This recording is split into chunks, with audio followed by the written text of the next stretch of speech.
Apakah dengan kondisi darurat itu, segenting itu, pantas menerapkan angka besaran seperti itu?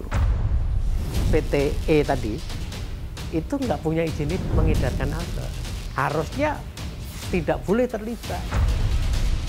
Ini berpotensi uang 300 M itu atau uang hasil kejahatan korupsi yang lain bisa tidak kembali.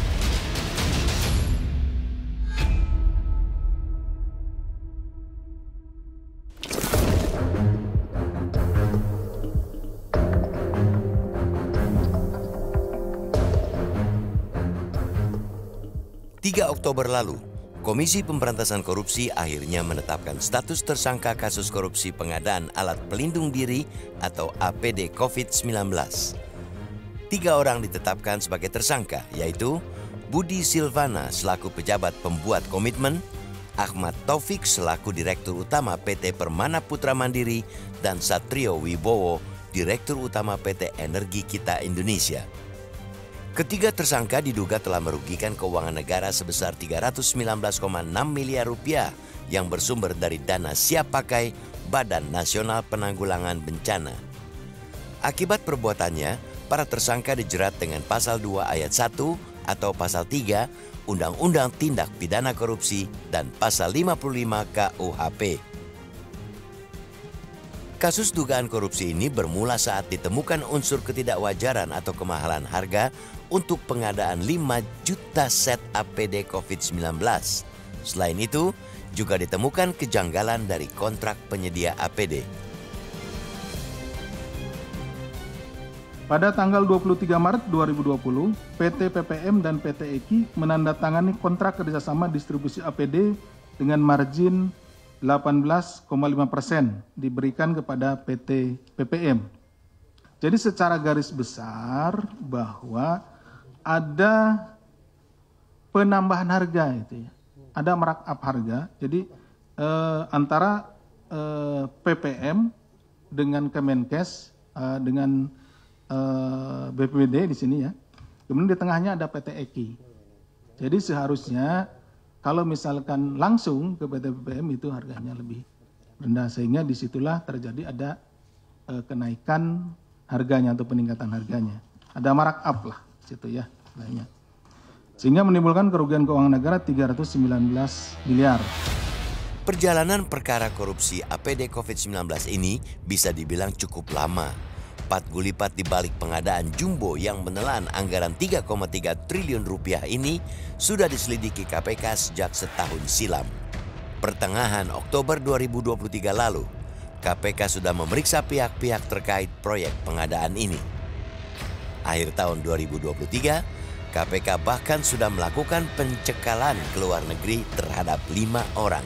Namun entah mengapa, kini baru 3 orang yang dijerat status tersangka. Kita sebetulnya sedang mendalami semua kemungkinan yang ada. Tapi kita kan tentunya akan fokus kepada person-person yang ada di situ sesuai dengan jabatannya ya.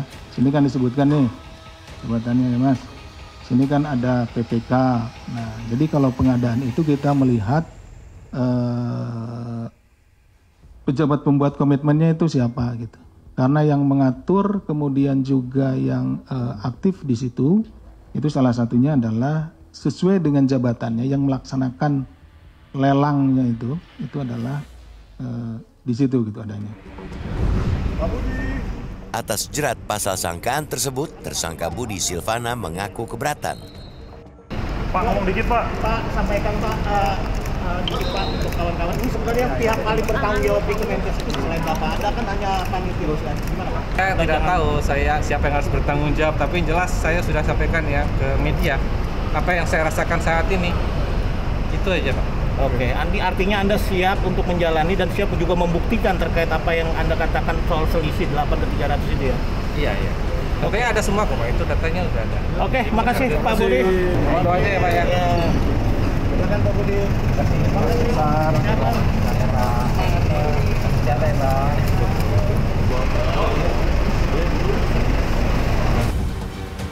Kuasa hukum berkilah, persoalan kemahalan harga dan lainnya bukanlah kewenangan Budi Silvana.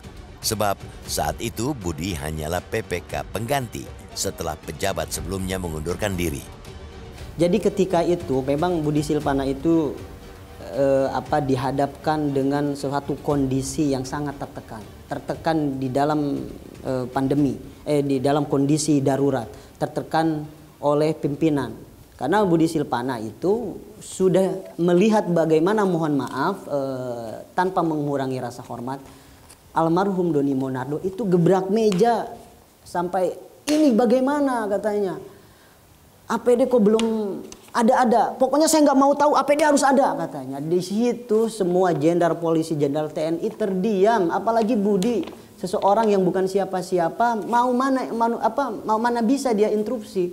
Warningnya sebelum Budi Silvana jadi PPK itu kan kamu hanya sifatnya juru bayar aja, terserah mau harga siapa, harga berapa, pokoknya intinya kamu bayar aja sudah. Pihak Budi Silvana juga menampik mendapat keuntungan dari proyek pengadaan APD. Itu sebabnya penerapan jerat pasal menguntungkan diri sendiri atau orang lain atau suatu korporasi dianggap tidak berdasar. Tadi menguntungkan diri sendiri itu sudah tidak ada. Dan karena sampai sekarang KPK juga tidak bisa membuktikan berapa yang dia terima itu. Yang kedua, kalau menguntungkan korporasi dan orang lain tentu kita sadari. Misalnya saya sebagai pedagang, mbaknya beli ke saya, kan saya kaya, dapat istilah margin, dapat keuntungan. Nah, itu saya tidak pungkiri, betul memang menguntungkan swasta, dan itu memang sudah dikehendaki. Siapa yang mengkehendaki? Ya kehendakin bersama di situ. Dikehendakinya dengan membeli diputusan kepada PPM dan PPK. Pandemi COVID-19 tahun 2020 merupakan tonggak penanda zaman. Betapa hampir seluruh negara tak berdaya didera virus SARS-CoV-2. Angka kasus COVID terus bertambah dan tingginya angka kematian menyisakan duka tak berkesudahan di seantero dunia. Namun, fakta yang lebih menyesakkan dada publik negeri ini, masih ada saja tangan-tangan kotor yang mencoleng anggaran negara dengan mengatasnamakan bencana pandemi. Apakah dengan kondisi darurat itu, segenting itu, pantas menerapkan angka besaran seperti itu?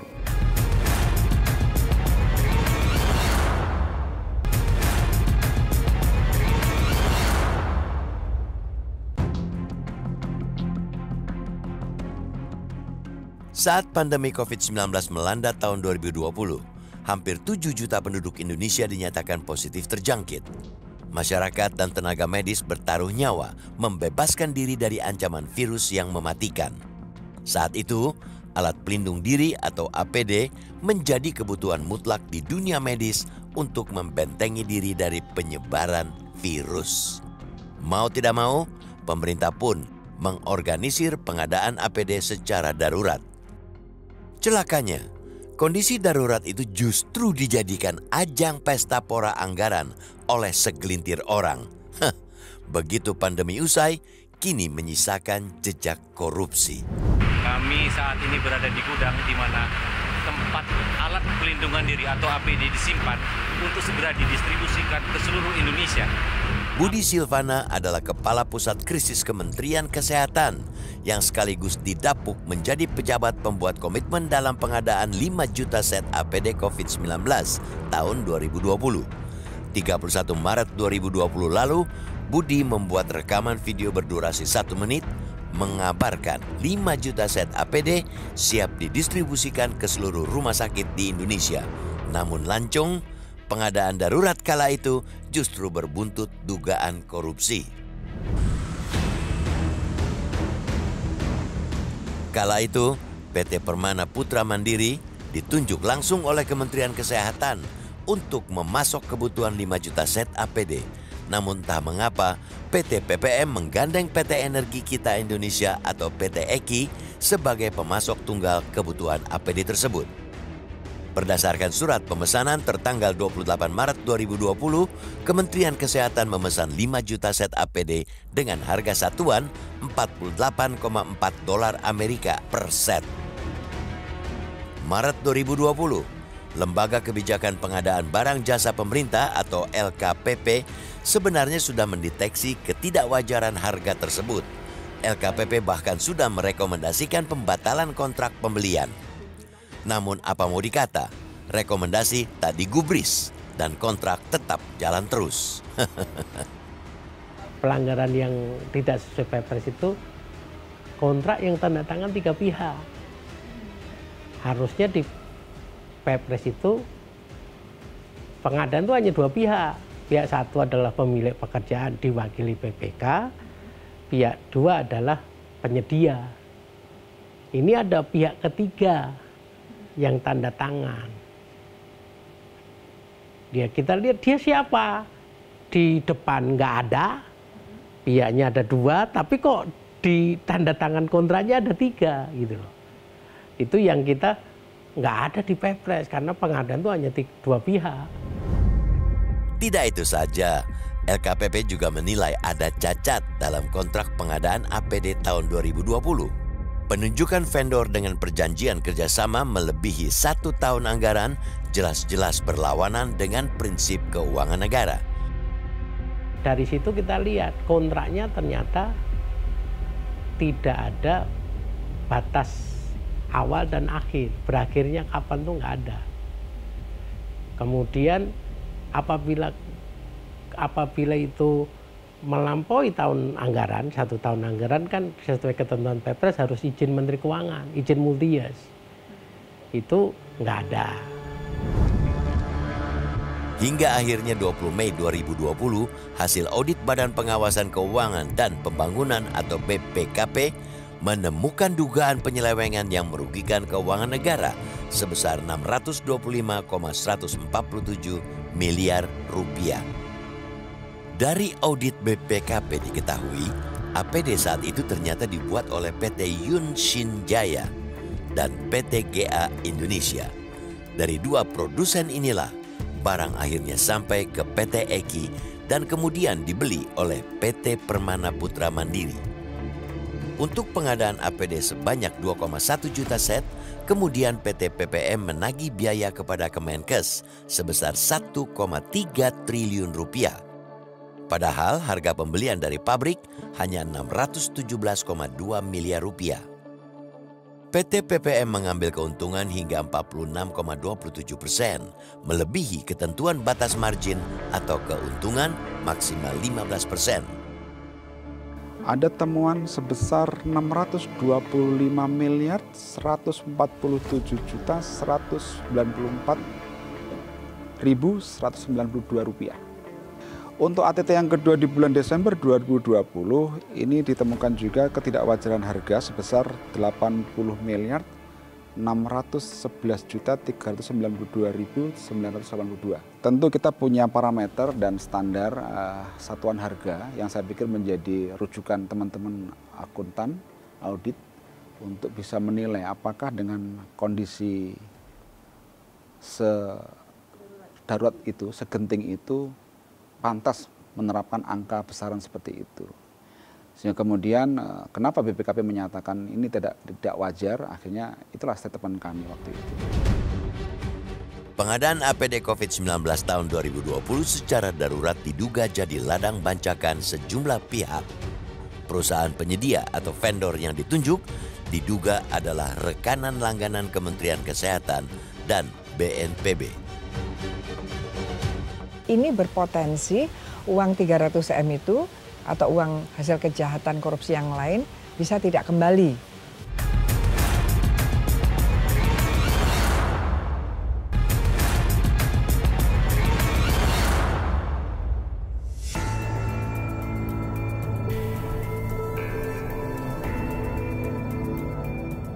Pengungkapan perkara korupsi APD COVID-19 tahun 2020 masih menyisakan sejumlah tanya. Selain 3 tersangka yang sudah ditetapkan oleh KPK pada 3 Oktober lalu, diduga masih ada sejumlah pihak yang terlibat namun belum tersentuh. Beragam modus digunakan oleh perusahaan pemenang proyek demi menggangsir untung masuk ke kantong pribadi dan kelompoknya sendiri.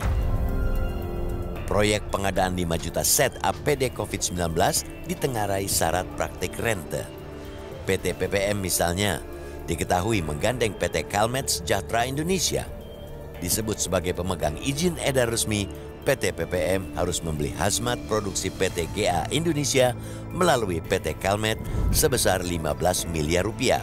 Padahal diketahui Dirut PT PPM Ahmad Taufik adalah suami dari Siti Fatimah Azhara, pemilik sekaligus Dirut PT Kalmet Sejahtera. Anggaran proyek negara pun sukses masuk saku kantong kanan kiri pasangan suami istri.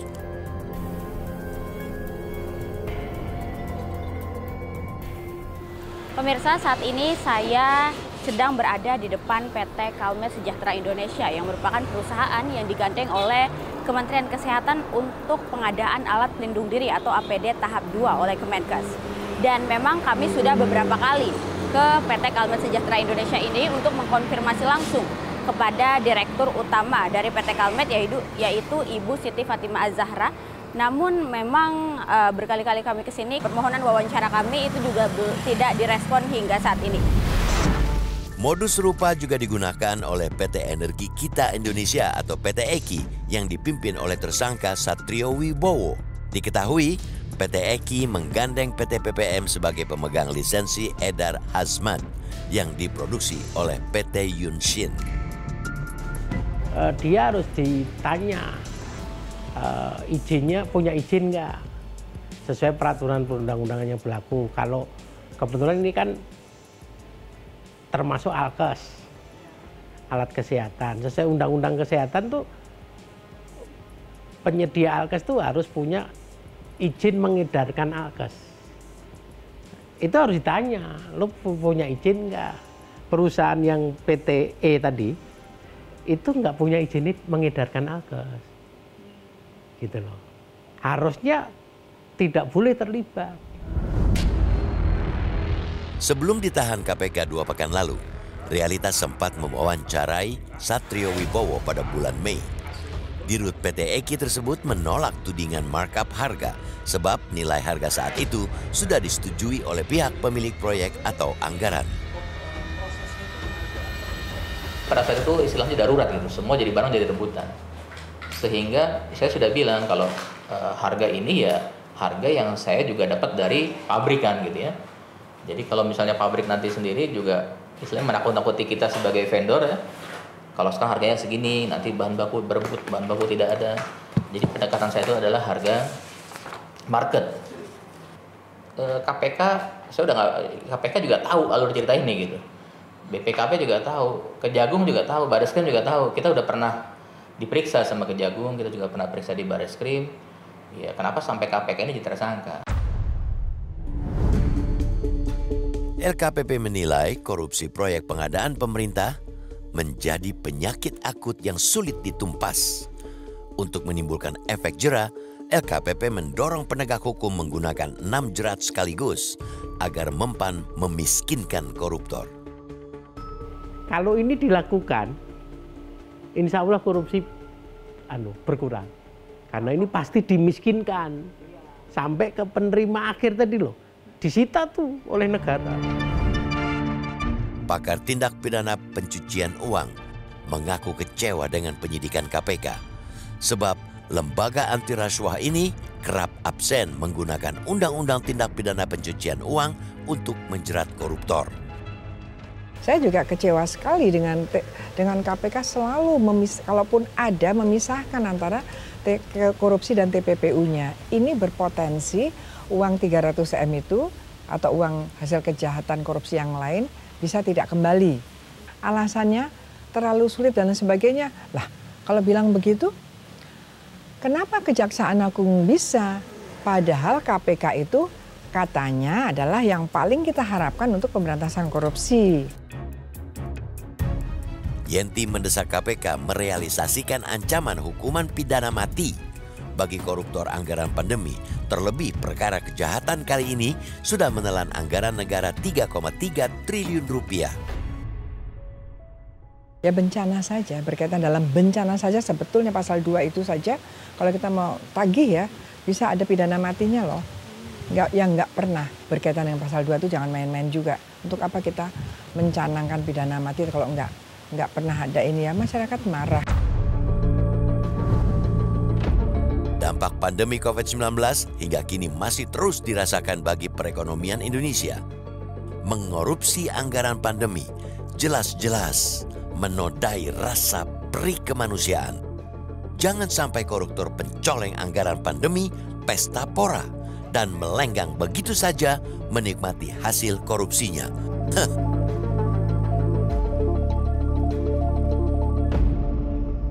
Jelajahi cara baru mendapatkan informasi. Download Metro TV Extend sekarang.